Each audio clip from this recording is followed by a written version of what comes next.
On three. 1, 2, 3. Pull in. What biologists are discovering in the Delta challenges decades of conventional wisdom about why our native fish are in steep decline and what we're doing about it. In a unique opportunity to study predation on a scale that has never been attempted, scientists are examining the impact of the non-native fish community on native species like salmon. It's often talked about predation being an issue, but we just don't have the information to address it. We don't know how many predators there are. We don't know where they are. We don't know what they're eating. And it's the single thing that we know the least about. This groundbreaking effort, organized by 3 Central Valley irrigation districts, targets a critical knowledge gap. For many decades, decision makers have focused recovery efforts around flows, habitat, hatcheries, and harvest, with little success. But the heavily altered fish community and its impact on native species has received far less attention, a potential missing link. We were flabbergasted that nobody had been studying non-native fish populations. We could not believe that. And so if there's this big void in science, how can you manage anything? After 5 years of tracking and tagging, a startling picture is emerging.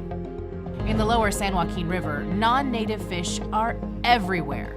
Native species, nearly non-existent. We've caught about 12,000 predators across this entire study, plus many more resident fish. And overall, we've seen less than 1% native fish in all our sampling. That was kind of mind-boggling to me when I first started seeing that data. The problem is much larger than just within the Delta, where we thought that the problem may be greatest. We're actually not seeing in many years fish even surviving to that point. Neighboring studies are finding significant predation in the Tuolumne and Stanislaus rivers before native fish can even make it to the Delta. Well, on the Tuolumne, every year we study the juveniles leaving the spawning areas and leaving to the confluence with the San Joaquin River. We see a significant drop-off in fish as they leave the spawning areas to the confluence. That tells us that something's happening. They're disappearing somewhere. Could predation be an issue? We think so. We think it needs to be studied more.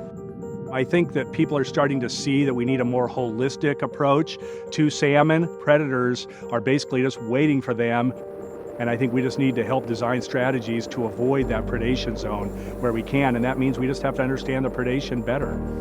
We need to capitalize on the data that is getting collected and be able to use that as one of the initial steps in exploring in other places.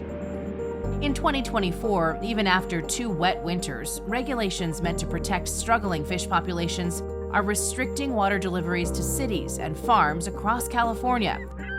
There are significant economic impacts too, with the cancellation of the commercial salmon season in consecutive years. People who've invested everything, all their life, everything they have, it's on the line, financially, emotionally, socioeconomically. It's a huge setback. We've got to fix this really fast, otherwise you're going to have a lot of people in a pretty desperate situation.